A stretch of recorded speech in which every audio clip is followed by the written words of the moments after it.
Unified 911, anong matutulong namin sa'yo? Anya ti maitulong mi ken kapo. Anong may tatabang ko sa imo? Unsay akong ikatabang nimo? Ngini makadabang nami sel ka no.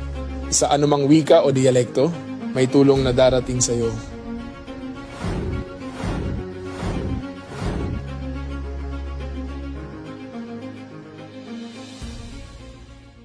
Lilingkod sa bawat Pilipino at magbibigay ng tamang impormasyon para sa tahimik at maayos na Pilipinas. Police News Network, alagad ng batas, tagapagtaguyod ng balitang pulis, sandigan ng mamamayan, patnubay ng katotohanan.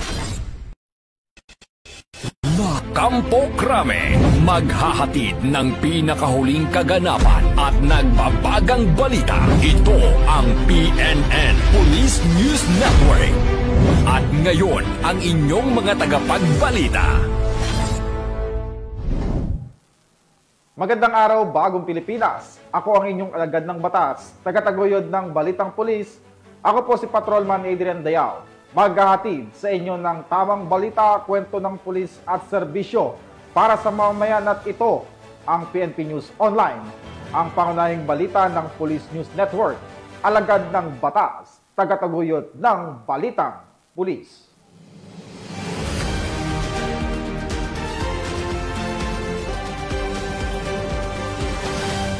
Narito ang mga balitang dapat nyong abangan. Mahigit 3 milyong pisong halaga ng shabu na kumpiska sa bypass operation sa Iloilo City. Lalaki arestado sa San Carlos City, Pangasinan dahil sa kasong karnaping. At most wanted person sa kasong statutory rape nasa kote sa Isabela.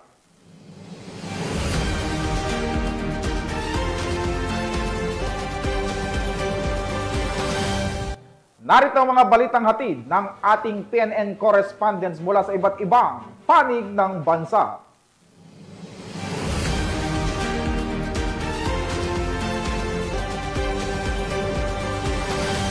Simulan natin ang balita mula sa bahagi ng Luzon.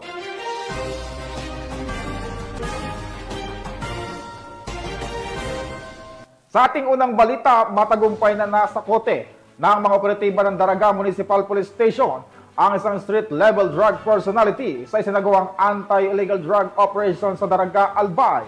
Sa operasyon, nasamsam mula sa suspect ang ilang pakete ng hinihinalang shabu at isang caliber .38 revolver na walang kaukulang dokumento kasama ang mga bala nito. Police Corporal Duxi Charis Casasos, ibalita mo. Isang matagumpay na operasyon kontra illegal na droga ang isinagawa ng Daraga Municipal Police Station sa pangunguna ni Police Lieutenant Colonel Edgar E. Azotea, Chief of Police, kasama ang PIDEA Albay Provincial Office at PIDEA Regional Office 5 nitong Oktubre taong kasalukuyan sa Barangay Namantao, Daraga, Albay, na nagresulta sa pagkakakumpiska ng hinihinalang shabu at iba pang illegal na droga kasama isang hindi lisensyadong baril. Naaresto ay isang lalaki na kinilala sa alias na Ba, street-level individual at residente ng Kalapit Barangay. Na-recover mula sa kanya ang humigit kumulang sa 4 na gramo na hinihinalang shabu na nagkakahalaga ng 27,200 piso, isang caliber .38 revolver TMSW na walang serial number at kargado na 6 na bala at isang tricycle na ginamit sa transaksyon. Ang suspect ay naharap sa kasong paglabag sa Republic Act 9165 o Comprehensive Dangerous Drugs Act of 2002 at sa Republic Act 10591 o Comprehensive Firearms and Ammunition Regulation Act. Patuloy ang panawagan ng kapulisan sa publiko na makipagtulungan at magsumbong sa mga autoridad kung may nalalamang impormasyon ukol sa iligal na droga at mga kahina-hinalang aktibidad. Mula dito sa Bicol Region, ako po ang inyong PNN correspondent, Police Corporal Duxi Charis C. Casasos, alagad ng batas, tagataguyod ng Balitang Pulis. Maraming salamat sa iyo, Police Corporal Casasos. Naaresto ng mga operatiba ng San Carlos City PNP ang isang lalaki na wanted sa kasong karnaping sa Barangay Puliling, San Carlos City, Pangasinan. Ang detalye ng report mula kay Patrolman Dennis Carinal. Sa ng San Carlos City Police Station, ang isang top 1 most wanted person city level sa isinagawang matagumpay na operasyon nitong October 7, 2025. Kinilala ni Police Lieutenant Colonel Saldi C. Puentes, hepe ng San Carlos City Police Station, ang suspect ni Salias Atoy, 26 anyos, residente ng Sitio Panawat, Barangay Kuliling, San Carlos City, Pangasinan. Nahuli siya bandang 12:46 ng tanghali sa bisa ng warrant of arrest para sa kasong karnaping na may rekomendadong piyansang 300,000 pesos. Matapos ang magkakaresto, agad siyang dinala sa San Carlos Police Station para sa wastong dokumentasyon at tamang disposisyon. Isinagawa ang operasyon sa maayos at ligtas at profesional na pamamaraan, gumamit ang mga operatiba ng body-worn camera upang matiyak ang transparency at accountability sa buong proseso ng pag-aresto. Ipinakita nito ang patuloy na dedikasyon ng San Carlos Police Station sa pagpapatupad ng batas ng may integridad at paggalang sa karapatang pantao.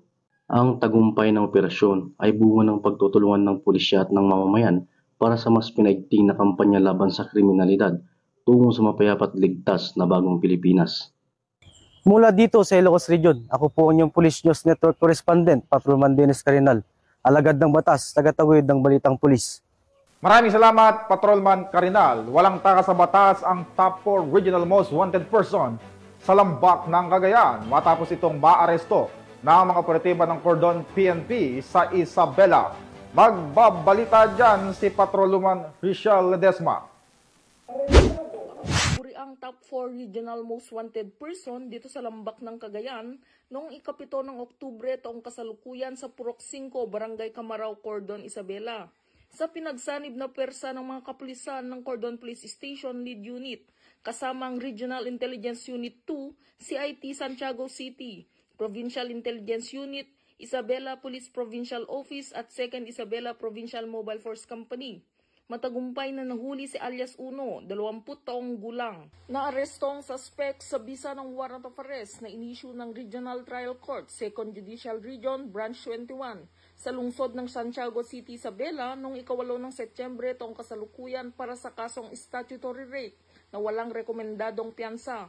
Ang matagumpay na operasyon ng kapulisan ay patunay na patuloy na pagsisikap ng mga kapulisan para sugpuin ang anumang uri ng krimen at mapanatili ang kaayusan at kapayapaan sa komunidad. Mula dito sa lambak ng Cagayan, ako ang inyong PNN Correspondent, Patrolwoman Ledesma, alagad ng batas, tagataguyod ng Balitang Pulis. Maraming salamat sa iyo, Patrolwoman Ledesma.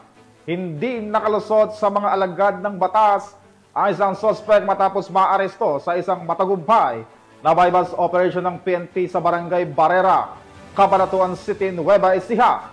Nasamsam mula sa suspect ang tinatayang mahigit 300,000 pisong halaga ng hinihinalang shabu na nakasalig sa isang heat-sealed plastic sachet. Patrolwoman Jilly Peña sa report. Patuloy ang maigting na kampanya ng kapulisan laban sa pinagbabawal na droga matapos makasamsam ng mahigit 375,000 pesos na halaga ng shabu ang mga operatiba ng Cabanatuan City Police Station sa kinasang bypass operation sa Barangay Barrera, Cabanatuan City, Nueva Ecija. Ayon sa ulat, isang 35 anyos na lalaki ang naaresto matapos mabentahan ng isang pusher buyer ng isang sachet ng hinihinalang shabu na tumitimbang ng humigit kumulang 0.20 grams. Sa isinagawang protective search, nadiskubre pa sa pag-iingat ng suspect ang isa pang sachet ng shabu na may timbang na 55 grams na may kabuang halaga na tinatayang 375,360 pesos base sa standard drug price. Ang suspect ay kasalukuyang nasa kustodiya ng Cabanatuan City Police Station at sasampahan ng kasong paglabag sa Republic Act 9165 o ang Comprehensive Dangerous Drugs Act of 2002. Pinuri naman ni Police Colonel Harold Dagit L. Bruno, Provincial Director ng Nueva Ecija Police Provincial Office, ang tagumpay ng kanyang mga tauhan at binigyang diin ang kahalagaan ng operasyon sa pagpigil sa pagkalat ng ilegal na droga sa komunidad. Sa pamamagitan ng patuloy na operasyon ng kapulisan, nananatiling matatag ang layunin ng Nueva Ecija PNP na protektahan ang bawat mamamayan at tiyakin ang isang ligtas at maayos na pamayanan sa ilalim ng bagong Pilipinas. Mula dito sa gitnang Luzon, ako ang inyong PNN Correspondent, Patrolwoman Jilly Advincula Peña, alagad ng batas, tagataguyod ng Balitang Pulis. Maraming salamat sa iyo, Patrolwoman Peña. Tuloy nang naaresto ang dalawang most wanted persons sa Palawan matapos ang matagumpay na operasyon ng mga operatiba ng Palawan Police sa ilalim ng Oplan Pagtugis. Yan ang tinutukan ni Patrolwoman Eloisa Beredo. Dalawang most wanted person na sangkot sa kasong qualified rape of a minor ang naaresto sa magkahiwalay na operasyon ng Criminal Investigation and Detection Group Palawan Provincial Field Unit, katuwang ang Patarasa Municipal Police Station at Puerto Princesa City Police Office Station 1 sa bisa ng Oplan Pagtugis. Unang naaresto sa Barangay Alfonso 13, Quezon, Palawan ang isang matandang lalaki na kinilalang si alias Rudy, 80 anyos, may asawa, self-employed at residente na naturang barangay. Siya ay kabilang sa listahan ng most wanted person bilang number 9 sa regional level at number 4 sa provincial level. Sumunod naman na naaresto sa Barangay Rio Tuba, Bataraza, Palawan ang suspect na si alias Rizaldi, 48 anyos, binata, aircon technician at residente rin ng Barangay Alfonso 13, Quezon, Palawan. Siya ay kabilang naman sa listahan bilang number 8 most wanted person sa regional level at number 5 most wanted person sa provincial level. Ang pag-aresto sa dalawa ay isinagawa sa bisa ng warrant of arrest para sa kasong qualified rape of a minor na inisyo ni Honorable Ramon Chito Mendoza, presiding judge ng Regional Trial Court Branch 165 Brooks Point, Palawan noong September 20, 2024 na walang inirekomendang piyansa para sa kanilang pansamantalang kalayaan.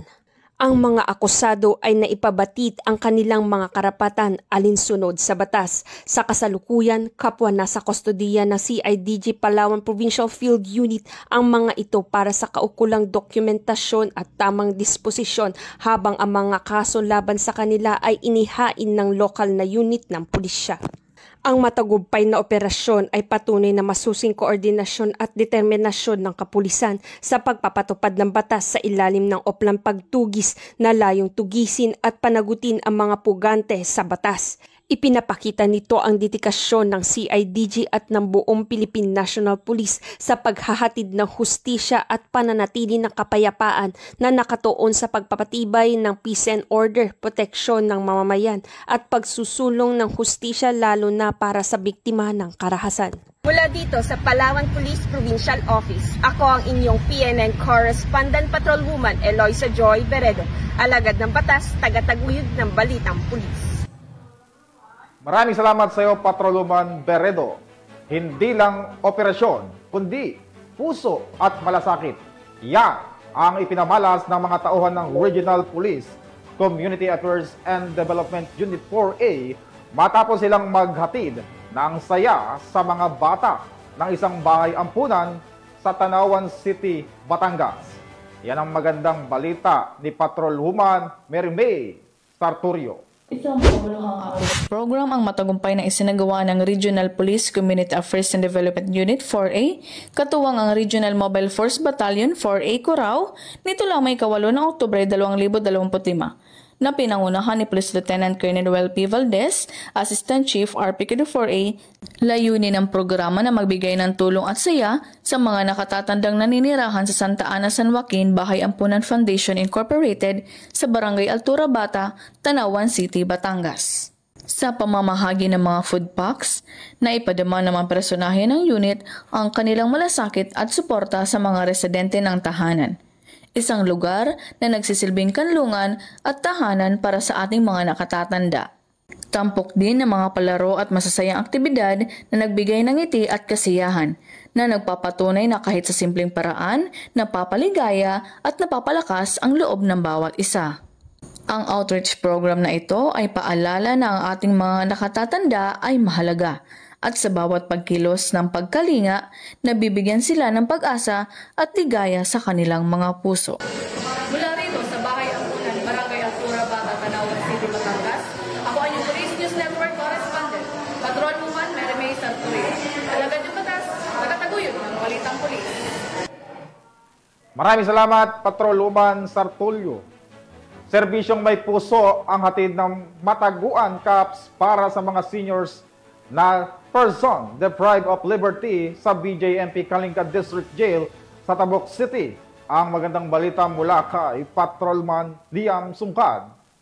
Pinangalas ng Mataguan Cups ang malasakit sa kapwa sa isinagawang outreach activity para sa mga senior citizen na persons deprived of liberty sa BJMP Kalinga District Jail sa Bulanao, Tabuk City. Pinangunahan ni Police Master Sergeant Mary Ann Agwak, FG God PNCO, ang aktibidad sa ilalim ng supervision ni Police Lieutenant Colonel Jack Angog, Chief of Police ng Tabuk City Police Station. Namahagi sila ng hygiene kits at food packs sa 10 nakatatandang benepisyaryo. Layunin ng programa na may padama sa mga senior PDLs na sila ay hindi nakakalimutan at patuloy na may halaga sa komunidad kahit sila ay nasa loob ng kulungan. Ayon kay Police Lieutenant Colonel Angog, ang ganitong mga aktibidad ay bahagi ng advokasya ng PNP na palaganapin ang serbisyong may puso at malasakit na nagbibigay diin sa pag-aalaga sa kapwa at pagpapahalaga sa dignidad ng bawat mamamayan.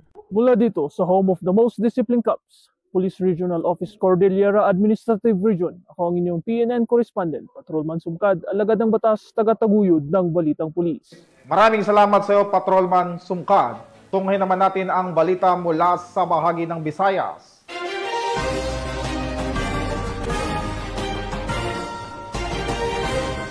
Hindi na nakaporma ang dalawang inihinalang tulak ng droga matapos silang madakip ng mga operatiba ng Regional Police Drug Enforcement Unit 6 sa isang mabilis ngunit planadong bypass operation sa Iloilo City. Nakabalita dyan si Patrolwoman Julibel Abior. Umabot sa mahigit 3.7 million pesos ang halaga ng hinihinalang shabu na nasamsam ng mga operatiba ng Regional Police Drug Enforcement Unit 6 sa isang matagumpay na bypass operation sa Barangay Salvacion, Habog-Habog, Molo, Iloilo City, pasado alas 3:18 na madaling araw, nito lamang 8 ng Oktubre taong kasalukuyan. Kinilala ang mga narestong suspect na sina alias Alan, 38 anyos, residente ng Barangay Tabukan, Barotac Nuevo, at alias Jobert, 55 anyos, residente ng Barangay Talibong, Saraga, Iloilo. Ayon kay Police Captain Glenn Suleiman, hepe ng RPDEU 6, mahigit 1 buwan nilang isinailalim sa surveillance ang mga suspect matapos matukoy na muling nagsasagawa ng bentahan ng ilegal na droga sa Iloilo City at mga karating probinsya. Dagdag pa ni Police Captain Suleiman, dati nang nakulong si alias Alan noong 2021 at nakalaya noong 2022, habang si alias Jobert naman ay nakulong noong 2017 at nakalaya lamang nitong 2024, kapwa dahil sa mga kasong may ugnayan sa ilegal na droga.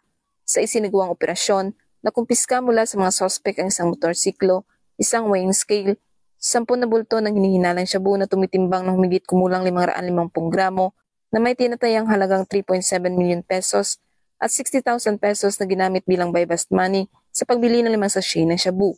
Batay sa investigasyon, itinuturing na bodegero at distributor ang mga suspect ng ilegal na droga sa Iloilo City at sa lalawigan ng Iloilo. Sa ngayon, ang mga naarestong suspect ay naharap sa kasong paglabag sa Republic Act 9165 o ang Comprehensive Dangerous Drugs Act of 2002. Ang matagumpay na operasyon ay patunay ng patuloy na determinasyon ng Iloilo PNP sa ilalim ng pamumuno ni Police Brigadier General Josefino D. Ligan, Regional Director ng Pro-6, upang tapusin ang operasyon ng mga sindikato ng ipinagbabawal na droga at mapanatili ang kapayapaan at kaligtasan ng mamamayan ng Western Visayas. Mula dito sa Police Regional Office 6, ako ang inyong Police News Network Correspondent Patrolwoman Julibel Albior, alagad ng batas, tagataguyod ng Balitang Pulis. Maraming salamat sa iyo, Patrolwoman Albior. Walang kawala ang isa sa mga wanted person sa Central Visayas matapos itong maaresto ng mga tauhan ng Alugisan Municipal Police Station sa bisa ng warrant of arrest para sa kasong sexual assault. Yan ang tinutukan ni Patrolwoman Nikia Cañedo. Hawak na ng kapulisan ng Alugensan ang top 10 most wanted person ng Central Visayas na may kasong sexual assault in relation to Section 5B ng RA number 610 o Special Protection of Children Against Abuse, Exploitation and Discrimination Act matapos itong maaresto sa Purok 3, Barangay Buho, Alugensan, Cebu noong 6 ng Oktubre taong kasalukuyan. Kinilala ni Police Captain Leovel E. Singson, officer in charge ng Alugensan Municipal Police Station, ang wanted na suspect na si alias Glicero, 61 anyos na residente ng nabanggit na lugar. Batay sa ulat ng pulisya, bandang 10:30 ng gabi nang maaresto ng kapulisan ang suspect sa bisa ng warrant of arrest para sa kasong sexual assault in relation to Section 5B ng RA No. 7610 o Special Protection of Children Against Abuse, Exploitation and Discrimination Act na may 200,000 pesos na rekomendadong piyansa. Kasalukuyang nasa kustodiya ng Alogensan Municipal Police Station ang suspect para sa dokumentasyon at tamang disposisyon. Ang kapulisan ng Alogensan ay walang tigil sa pagsasagawa at pagpapaigting ng kampanya laban sa anumang uri ng kriminalidad upang masiguro ang kayusan sa kanilang nasasakupan dahil sa bagong Pilipinas, ang gusto ng pulis, ligtas ka. Mula dito sa Central Visayas, ako yung Police News Network Correspondent, Patrolwoman Nikia Cañedo, alagad ng batas, tagataguyod ng balitang pulis. Maraming salamat sa iyo, Patrolwoman Cañedo. 3 iniinalang street-level drug personalities ang nahuli sa akto ng mga operatiba ng Southern Leyte Police Provincial Office sa isang matagumpay na bypass operation sa Barangay San Juan Padre Burgos, Southern Leyte. Nakatutok dyan si Patrolwoman Cristel Palafox. Nahuli ng operatiba ang 3 street-level individual sa kinasang bypass operation sa Barangay San Juan, Padre Burgos, Southern Leyte. Bandang 9:12 ng gabi, nang ikasang operasyon ng mga tauhan ng Padre Burgos Municipal Police Station kasama ang Southern Leyte Provincial Drug Enforcement Unit at Southern Leyte Provincial Intelligence Unit sa koordinasyon sa Philippine Drug Enforcement Agency 8. Na-recover sa mga suspek ang 6 na pakete ng hininalang shabu na may tinatayang timbang na 6 na gramo na nagkakalaga ng 40,800 pesos, isang genuine 1,000 peso bill na ginamit bilang buy-bust money at mga drug paraphernalia. Maharap ang mga suspek sa kasong paglabag sa Section 5 at 11, Article 2 ng RA 9165 o Comprehensive Dangerous Drugs Act of 2002. Ang matagumpay na operasyon ay bunga ng pinaigting na pagtutulungan ng Southern Leyte PNP at iba pang ahensya ng pamahalaan sa kampanya laban sa ilegal na droga upang matiyak ang kaayusan at kapayapaan sa nasasakupan. Dahil sa bagong Pilipinas, ang gusto ng pulis, ligtas ka. Mula dito sa Eastern Visayas, ako ang inyong PNN correspondent, Patrolwoman Palafox, alagad ng batas, tagataguyod ng balitang pulis. Maraming salamat sa iyo, Patrolwoman Palafox. Narito naman ang mga balita mula sa bahagi ng Mindanao.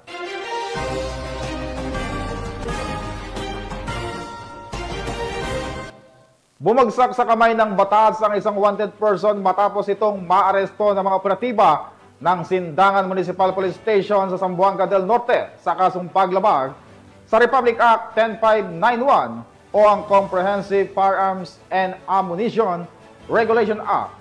Patrolwoman Luis Mariconde sa report.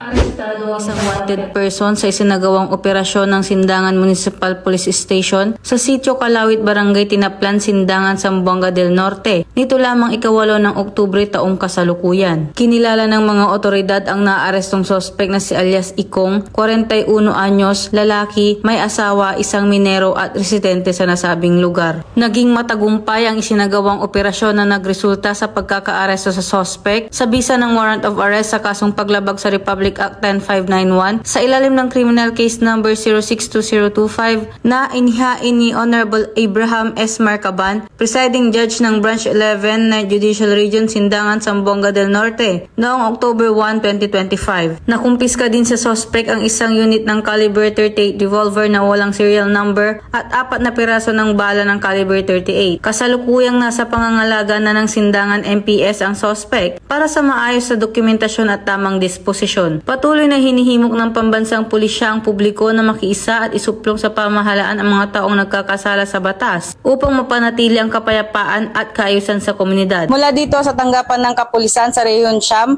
ako ang inyong PNN correspondent, Patrolwoman Luis Mariconde, alagad ng batas, tagataguyod ng balitang pulis. Maraming salamat, Patrolwoman Conde. Arestado ang isang inihinalang tulak ng iligal na droga sa ikinasang bypass operation ng mga operatiba ng Valencia City Police Station sa lalawigan ng Bukidnon. Magbabalita dyan si Patrolwoman Danessa Berdos.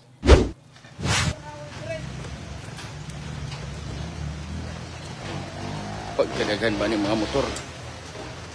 Arestado ang isang drug suspect sa sinagawang joint buy-bust operation ng Regional Drug Enforcement Unit, 103rd Mobile Company RMFB, ADEA 10, City Anti-Drug Special Unit Team, katuwang ang mga kapulisan ng Valencia City Police Station sa Barangay Maapag, Valencia City, Bukidnon, nito lamang ikapito ng Oktubre taong kasalukuyan. Kinilala ni Police Lieutenant Colonel Brian M. Panganiban, officer in charge ng Valencia CPS, ang drug suspect na si alias Jaguar. Lalaki, 48 taong gulang at residente ng nasabing lugar.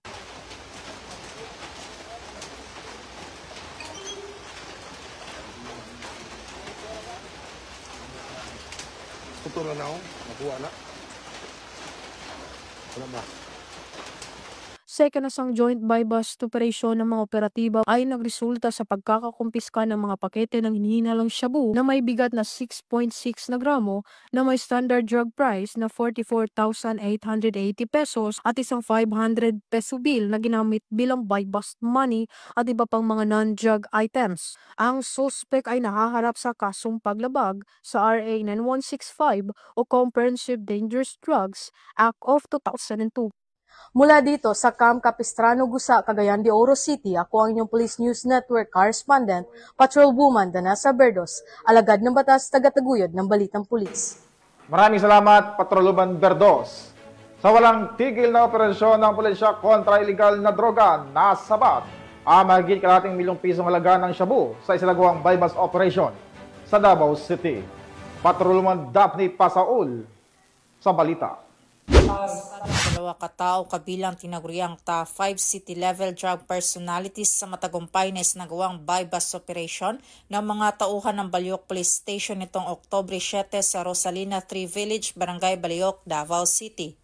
Kinilala ang mga suspect na sina alias Titing, 38 anyos, residente ng nasabing lugar at kilalang pang-5 sa listahan ng high-value individual at alias Jason, 52 anyos, isang foreman at nakatira sa Santo Niño, Matina Cruising, Davao City. Sa operasyon, nasamsam mula sa mga suspect ang tinatayang 76.25 grams ng hinihinalang shabu na may kabuang standard drug price value na 518,500 pesos, kasama rin sa mga na-recover ang marked money, cellphone at coin purse. Nahaharap ngayon ang mga suspect sa kasong paglabag sa Republic Act 9165 o ang Comprehensive Dangerous Drugs Act of 2002. Tuloy-tuloy naman ang pagsusumikap ng Police Regional Office 11 sa kanilang pinalakas na kampanya kontra ilegal na droga bilang bahagi ng kanilang pangakong panatilihin ng kaayusan at seguridad ng mamamayan. Mula dito sa Police Regional Office 11, ako ang inyong PNN Correspondent, Patrolwoman Daphne Pasaol, alagad ng batas, tagataguyod ng Balitang Pulis. Maraming salamat sa iyo, Patrolwoman Pasaol. Nasamsam ang mahigit 100,000 pisong halaga ng shabu at marijuana sa ikinasang buy-bust operation sa Butuan City. Alamin ang detalye mula kay Police Staff Sergeant Iris Laureto.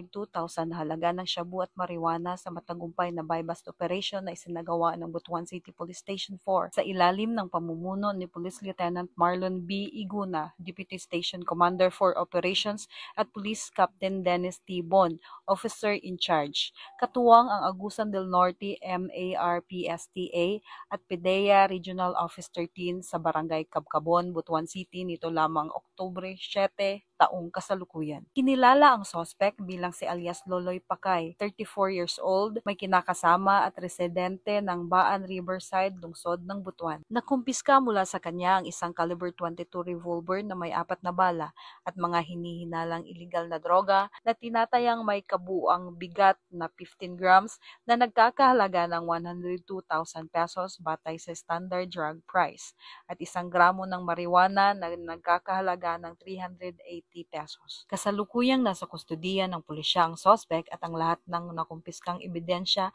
habang inihahanda ang mga kaukulang kaso laban sa kanya sa ilalim ng Republic Act 9165 o ang Comprehensive Dangerous Drug Act of 2002. Mula dito sa Police Regional Office 13, ako ang inyong PNN News Correspondent, Police Staff Sergeant Iris Joy Laureto, alagad ng batas, tagataguyod ng Balitang Pulis. Maraming salamat, Police Staff Sergeant Laureto. Bilang bahagi ng kampanya laban sa illegal na droga, nagsagawa ng Seminar on Substance Abuse Awareness ang mga tauhan ng UP Municipal Police Station para sa mga estudyante sa Maguindanao del Norte. Ang balita mula kay Patrolwoman Judy Ann Alibo. Nasa seminar on substance abuse ang mga personahe ng UP Municipal Police Station sa mga estudyante ng UP Agricultural School. Ito ay upang mabigyan sila ng kaalaman hinggil sa mga uri, epekto at panganib ng paggamit ng ipinagbabawal na gamot. Gayon din ang mga batas na may kaugnayan dito na ginanap sa UAS Social Hall Nuro, UP Maguindanao del Norte. Nito lamang ika-8 ng Oktubre taong kasalukuyan. Ang naturang aktibidad ay naging inisyatiba ni Police Captain Julius L. Yutub, Officer in Charge ng UP MPS at aktibong suporta ng mga guro ng naturang paaralan. Tinalakay dito ang kahulugan, uri at masamang epekto ng paggamit ng ipinagbabawal na gamot tulad ng shabu, marijuana, alak at solvents. Ipiniliwanag din ang posibleng pagkakakulong at mga batas na isasampa kapag napatunayang gumamit ng mga illegal na droga. Binanggit din ang mga hakbang sa prebensyon at rehabilitasyon, gayon din ang mahalagang papel ng pamilya, paaralan at komunidad sa pagpigil sa paglaganap ng droga. Binigyan din ang kahalagahan ng values formation at character development sa pagpapanatili ng disiplina at malusog na pamumuhay. Nilalayon din itong hikayatin ang mga kabataan at mamamayan na umiwas sa bisyo at mamuhay ng responsable. Sa pamamagitan ng seminar na ito, inaasahang mapalakas ang kamalayan ng komunidad at maitatag ang pakikiisa ng bawat isa sa kampanya ng pamalaan laban sa iligal na droga. Mula rito sa Riyon ng Bangsamoro, ako ang inyong PNN correspondent, Patrolwoman Judy Ann Alibo, alagad ng batas, tagataguyod ng Balitang Pulis. Maraming salamat, Patrolwoman Alibo. At para sa ating huling balita, upang matiyak ang kaligtasan ng mga mamamayan, nagsagawa ng checkpoint operation ang mga tao ng Surala Municipal Police Station sa Barangay Poblasyon, Surala, South Cotabato. Tinutukan niya ni Patrolwoman Braylin Jean Cabonilas.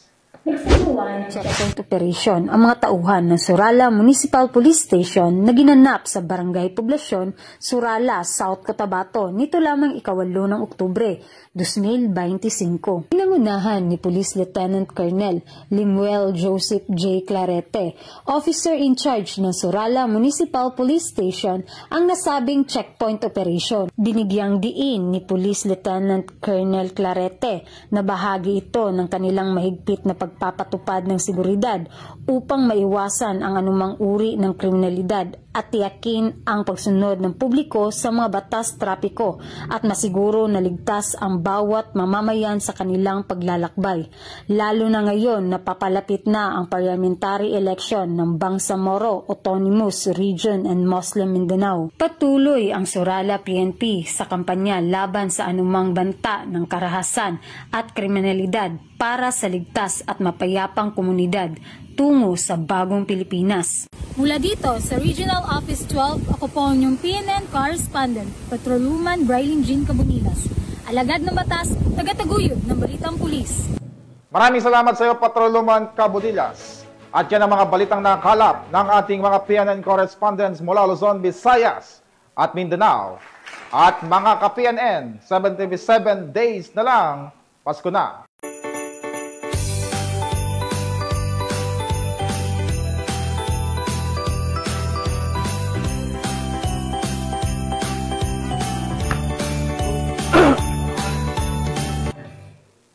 Sa ngalan ng pamunuan ng Philippine National Police sa pangunahan ni Acting Chief PNP Police Lieutenant General Jose Melencio Nartates Jr.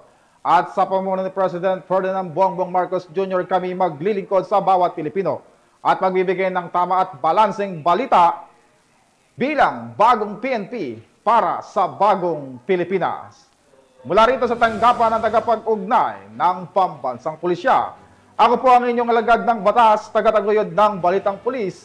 Ako, si Patrolman Adrian Dayao, maghahatid ng tamang balita, kwento ng pulis at serbisyo para sa mamamayan at ito ang PNP News Online, ang pangunahing balita ng Police News Network.